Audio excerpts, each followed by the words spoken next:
안녕하십니까 여러분. 비트코인 기간 매수세가 다시 들어오고 있는 모습입니다.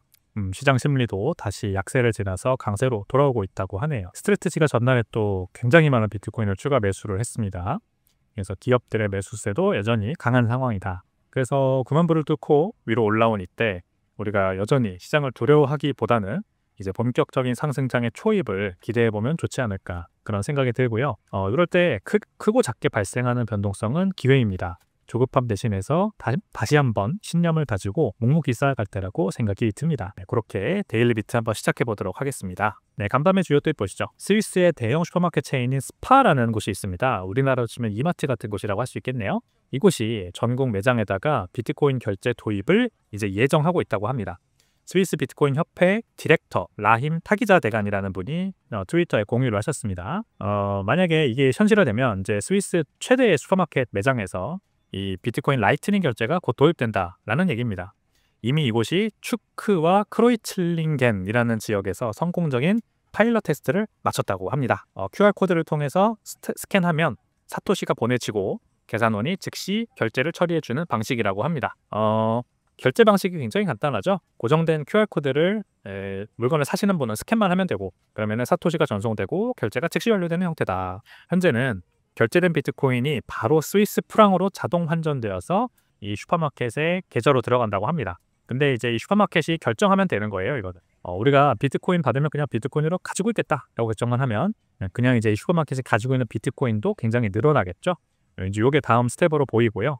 특히 주목할 점은 스위스에서는 비트코인으로 결제해도 세금이 부과되지 않는다고 그래요. 개인이 상품이나 서비스를 구매할 때 생기는 양도소득세가 없습니다. 그래서 부담 없이 비트코인을 일상생활에 사용할 수 있는 나라가 또 스위스입니다. 비트코인이 진짜 돈이 되어가는 순간 지금 스위스에서 시작되고 있는 모습이 보입니다. 다음은 비트와이즈의 헌터 로슬리 대표, 비트코인 가격과 대중 관심도에 대해서 괴리가 있다라는 분석을 공유했는데요. 비트코인이 94,000달러 수준인데도 비트코인의 구글 검색량은 아직 저점 수준이다라는 겁니다. 구글 트렌드 결과를 여기 보여주고 있는데 과거 대비해서 확실히 구글 트렌드는 아직까지 많이 올라오진 않았어요. 왜 그럴까요? 대중은 아직까지 그렇게 관심이 없다는 거죠. 비트코인은 94,000달러를 넘었지만 그래서 다시 사상 최고가로 가고 있지만 대중의 관심은 아직 적다. 즉 이번 상승장은 지금 현재는 개인 투자자 주도가 아니라는 걸 의미를 합니다. 아직까지는 역시 현재까지는 기관, 자산운용사, 대기업, 심지어 국가들까지 비트코인에 관심을 가지고 이 매수량을 늘려가고 있는 게 지금 현재 가격을 밀어올리고 있는 겁니다. 자, 이러면 이게 사실 지난 사이클도 비슷합니다. 원래 고래가 먼저 사고요. 그 다음에 개인들이 따라 사면서 이제 가격이 급등하는 거거든요. 그래서 이 구조 자체는 달라진 게 없습니다. 근데 지금 이 수요의 이제 그 원천이 단순히 고래가 아니라 기관, 자산운용사, 기업, 그리고 국가라는 종류가 바뀌었을 뿐이죠. 그러니까 오히려 더 비트코인에는 아주 호전적인 상황이 지금 펼쳐지고 있다. 과거와는 다른 새로운 시장이 열리고 있다. 이렇게 보는 게 맞습니다. IMF와 엘살바도르 정부의 아주 재미있는 티키타카가 지금 벌어지고 있는데 무슨 일이냐면요. IMF가 이 엘살바도르가 이제 더 이상 비트코인을 축적하지 않는다. 비트코인 축적하는 걸 멈췄다. 이렇게 발표를 했어요. 근데 같은 날 엘살바도르 정부는 또 자기네 공식 계정에다가 비트코인 더 샀다. 이렇게 주장을 했거든요. 완전히 상반된 지금 주장을 서로 하고 있는 겁니다. 그래서 누군가는 거짓말을 하고 있다라고 보이는데요. IMF는 엘살바도르가 이렇게 얘기했어요. 엘살바도르가 최근 정부가 비트코인 추가 매집을 중단했다고 확인했다. 이렇게 약간 애매모호한 표현을 썼습니다. 근데 엘살바도르 정부는 스테이킹 세츠, 비트코인을 여전히 사고 있음이라고 하면서 이 본인들의 비트코인 매수 그 기록을 보여주는 사이트죠. 거기에 비트코인이 계속 쌓이고 있는 그 계단식 차트를 계속 보여줬습니다. 그래서 양쪽 주장이 완전히 엇갈리고 있는데요. 엘살바도르 정부가 실제로 비트코인을 계속 사고 있다면 이는 IMF의 압박에도 불구하고 주권을 지키기 위한 아주 조용한 저항을 이어가고 있다는 얘기겠죠. 반대로 IMF 주장이 맞다면 엘살바도르가 거짓말을 하고 있는 거겠죠. 뭔가 정치적인 이유가 있겠죠. 근데 저는 개인적으로는 이 IMF가 좀 의심스럽습니다.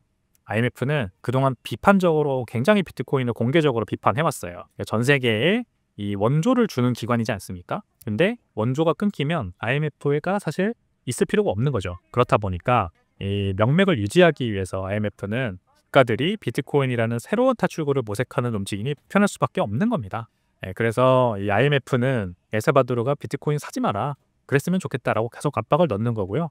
엘살바도르는 사실 그 말을 듣지 않고 있죠. 어쨌든 이런 에살바도르 같은 이제 개도국들이 계속해서 비트코인으로 빠져나갈수록 IMF는 사실 필요가 점점 줄어드는 거고요. IMF는 결국 이제 공짜 돈을 받아서 그 명맥을 유지하는 기관이지 않습니까? 우리가 살려줄게 하면서 있는 척하고 뻐드럭거리고. 근데 그 IMF에 대한 대외 신뢰도가 이번에 많이 내려가지 않을까. 왜냐하면 IMF가 저는 거짓말을 하고 있다고 생각하기 때문입니다. 어떻게 되는지 한번 보시죠. 스티브 행크, 굉장히 저명한 경제학자죠. 이분이 미국의 소득 불평등 심화와 연준의 역할에 대한 강력한 비판을 공유했습니다. 2020년 억만장자들의 GDP 점유율은 14.1%였다. 지금은 21.1%다. 연준이 통화 공급을 증가시켰고 자산 가격이 상승했다. 누가 그 자산들의 소유자는 누구인가? 바로 억만장자들이다. 이런 얘기를 했습니다. 통화 공급량을 무시함으로써 연준은 소득 불평등의 엔진이 되고 있다라고 비판을 했네요. 부자들이 훨씬 더 부자가 되는 구조다. 이런 얘기죠. 결국 이제 연준은 계속해서 돈을 풀면서 특히 그 팬데믹 이후로 가장 많은 돈을 풀지 않았습니까? 이러면서 주식, 부동산, 기업 지분 같은 부자들이 가지고 있는 자산 가치는 너무 많이 올라가고 반면에 돈을 많이 가지고 있는, 예금을 많이 가지고 있는 일반 국민들의 자산은 계속해서 떨어지는 그런 문제가 있습니다. 그래서 자산 가격이 폭등하고 양극화가 심해지고 이게 이제 서민층이 상대적으로 가난해지는 결과로 이어지는 건데요. 이 스티브 행크가 말한 것처럼 연준은 단순히 돈을 푸는 기관이 아니라 소득 불평등을 악화시키는 그런 엔진이 되어버린 겁니다. 비트코인은 이런 기형적인 돈의 시스템에 맞서기 위해 탄생한 대안이다. 중앙은행이 맘대로 발행할 수 없고 누구나 평등하게 접근할 수 있기 때문이죠.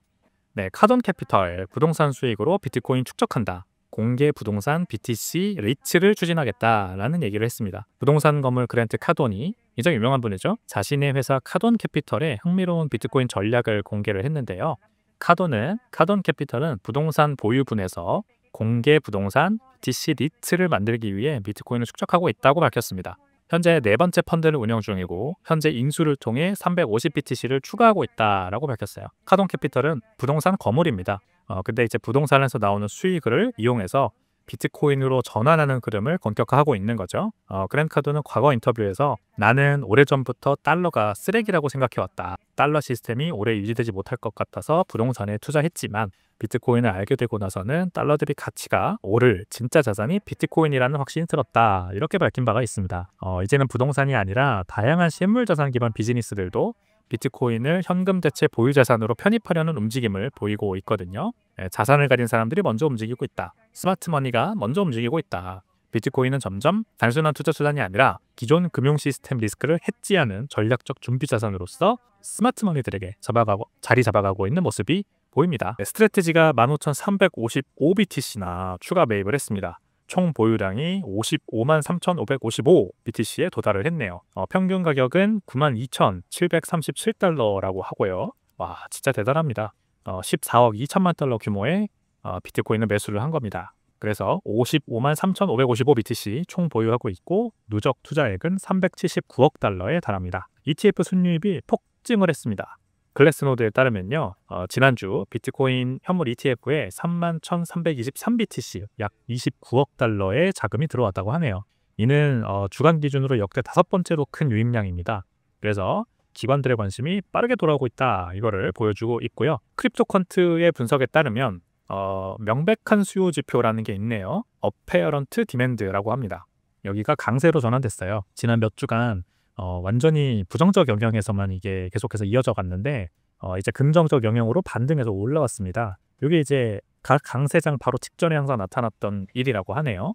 그래서 강세장이 앞으로도 이어질 가능성이 높다. 이것만 보면 이제 이런 추측을 할 수가 있고요. 비트코인 가격 예측도 잇따라 상향 전망이 나오고 있습니다. 아크인베스트는 2030년까지 240만 달러, 프레스토랩스는 2025년 말까지 21만 달러, 그 다음에 코인 코덱스는 내달 이번 달 10만 달러 돌파 전망, 2025년 말에는 18만 달러 도달 전망, 이렇게 아주 낙관적인 전망들이 나오고 있습니다. 증시는요, S&P와 다우는 상승했는데 나스닥은 주춤했습니다. 다우존스 산업평균지수와 S&P 500지수는 5일 연속 상승을 했네요. 근데 이제 대형 기술주들이 실적이 좀 안 좋았어요. 그래서 나스닥은 하락 마감했습니다. 스콧 베센트 장관이 CNBC 인터뷰에서 무역 긴장 완화는 중국에 달려있다라고 발언을 했답니다. 상호 조치에 대한 일시 중단에도 불구하고 관세 정책은 연초에 비해 여전히 높은 상태인 점이 충격적이다. 이런 분석이 월가에서 나왔습니다. 네, 이번 주 S&P 500 기업들의 3분의 1이 실적 발표를 예정하고 있습니다. 애플, 메타 플랫폼, 아마존.com, 마이크로소프트 등 대형 기술주들의 실적이 이제 나옵니다. 그래서 이게 이제 앞으로 미국 경기가 지금 어떻게 되고 있는지에 대해서 큰 바로미터를 제시해 주겠죠. 또 1분기 미국 GDP 성장 첫 추정치와 금요일에는 4월 고용보고서까지 발표될 예정이라고 합니다. 이번 주가 마무리되면 관세가 기업과 소비자에게 미치는 영향에 대해 월가는 더 나은 판단을 할 수 있을 것으로 보입니다. 미 국채 금리는 세 주 시작과 함께 하락했습니다.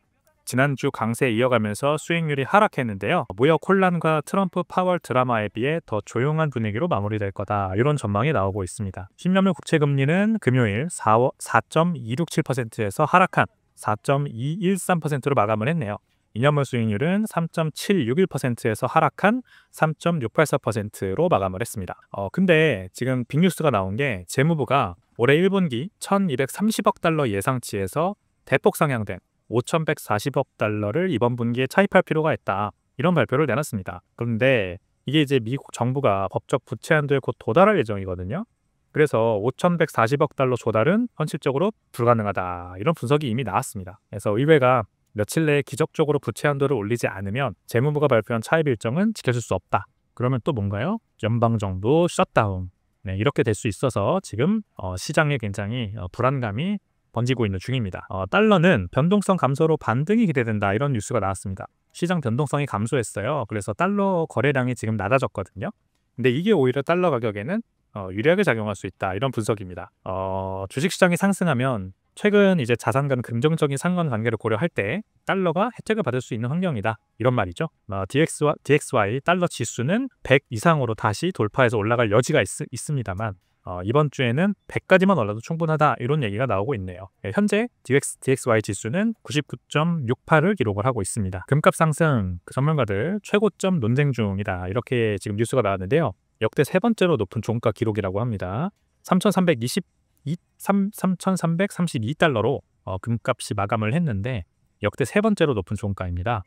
근데 이게 이제 정점이냐 아니면은 앞으로 더 올라가냐 이거에 대한 의견이 갈리고 있다는 건데 스톤엑스의 로나 오코넬 전문가는 리스크 프리미엄이 해소되고 있다. 그래서 긴장이 다시 고조되지 않는 한 우리는 정점을 봤다는 견해를 유지할 거다. 이런 견해를 밝혔어요. 즉 이제 불확실성이 좀 거치고 있기 때문에 금값은 이제 슬슬 떨어질 거다라고 보는 거죠. 3,400달러 이상의 최고 수준에서 이제 찍고 내려올 거냐 아니면 4,000불을 뚫고 올라갈 거냐 요 지금 전망은 전문가들 사이에서 첨예하게 갈리고 있다. 이걸 참고하시면 좋겠습니다. 네, 오늘의 민 보시죠. 구시대 자산을 짜내어 신시대 자산을 모으는 법.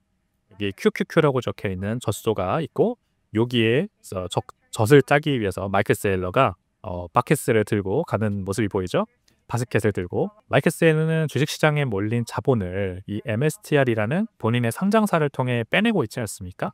그가 이제 전환사채와 연구 우선주를 발행하는 방식으로 거의 무제한에 가까운 달러 유동성을 끌어모으고 있죠. 이런 자본 조달이 가능한 이유는 뭘까요? 달러는 무한히 풀리고 있고 상장회사이기만 하면 자본시장에서 달러를 끊임없이 끌어올 수 있는 구조 때문입니다. 전환사채 발행하고 연구우선주 발행하고 달러를 끝없이 끌어올 수 있기 때문이죠. 그리고 그렇게 조달한 돈을 바로 비트코인이라는 인류 역사상 가장 강력한 경화를 계속해서 사들이는 데 사용하고 있는 겁니다. 기존 금융 시스템의 무한 유동성을 이용해서 새로운 금융 시스템으로 탈출하는 전략이고요. 마이클 세일러는 이를 그 누구보다 스마트하게 실천하고 있는 겁니다. 만약 마이클 세일러의 전략이 결실을 맺는다면 그는 워렌 버핏에 이어서 또 하나의 시대를 대표하는 현인으로 역사에 남게 될 거라고 저는 생각을 합니다. 요약드리자면 워렌 버핏은 달러 기반 자본주의 최전성기의 현인인데 마이클 세일러는 탈달러 시대 비트코인 표준 전환기의 현인이다. 이렇게 할 수가 있겠습니다. 네, 여러분 4월 29일 화요일입니다. 저는 비행기 안에 있는데요. 이제 대만 여행을 가는 중이에요.